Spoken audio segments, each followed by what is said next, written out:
La photosynthèse serait capable de sauver des millions de vies humaines. Attends, comment? Quel est le lien? Eh bien, les plantes créent de l'énergie à partir de la lumière du soleil, de l'eau et du dioxyde de carbone. Ça, nous le savons depuis longtemps.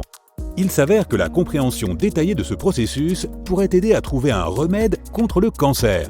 Depuis longtemps, les chercheurs tentent de comprendre comment les plantes entament ce processus de transformation de la lumière du soleil en sucre par le biais de la photosynthèse. Et aujourd'hui, certains scientifiques sont enfin parvenus à décoder les signaux complexes que les plantes s'envoient à elles-mêmes.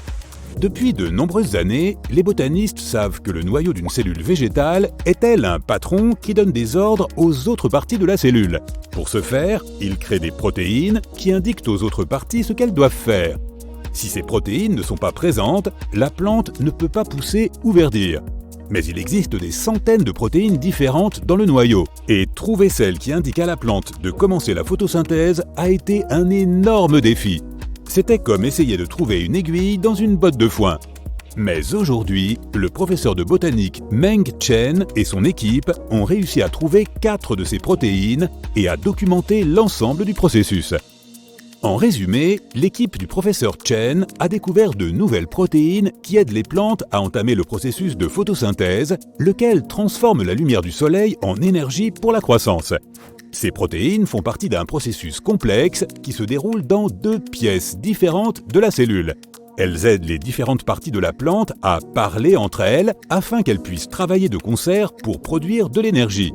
Le professeur Chen compare ce processus à une symphonie, dans laquelle les protéines du noyau jouent le rôle de chef d'orchestre et dirigent la musique.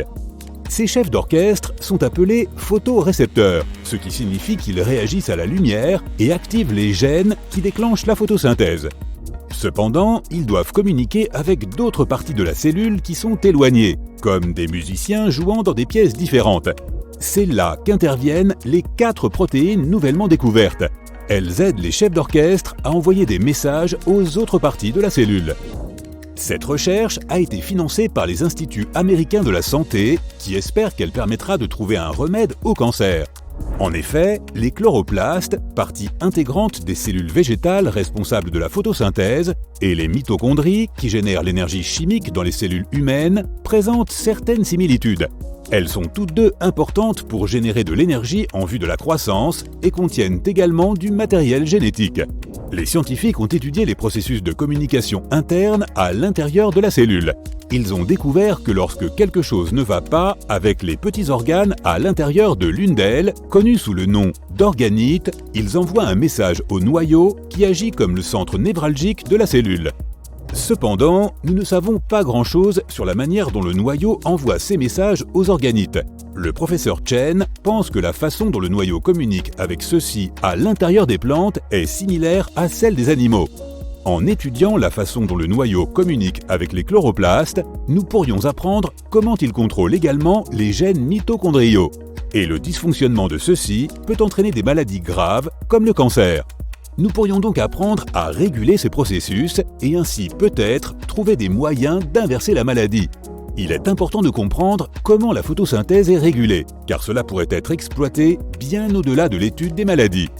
Par exemple, si nous vivons un jour sur une autre planète, nous devrons cultiver des aliments en intérieur et trouver un moyen de nous assurer que les plantes reçoivent suffisamment de lumière pour y croître. Par ailleurs, le changement climatique rend l'agriculture de plus en plus difficile pour les cultivateurs. En comprenant comment les plantes poussent, nous pouvons trouver des moyens de préserver notre alimentation collective. La raison pour laquelle nous pouvons survivre sur cette planète est que les plantes sont capables de photosynthèse. Sans elles, il n'y a pas d'animaux, pas plus que d'êtres humains, a déclaré le professeur Chen. Par conséquent, si nous comprenons comment manipuler la croissance des plantes, nous pourrons également maîtriser la quantité de nourriture que nous produisons, ce qui pourrait certainement résoudre bon nombre de nos problèmes à l'avenir.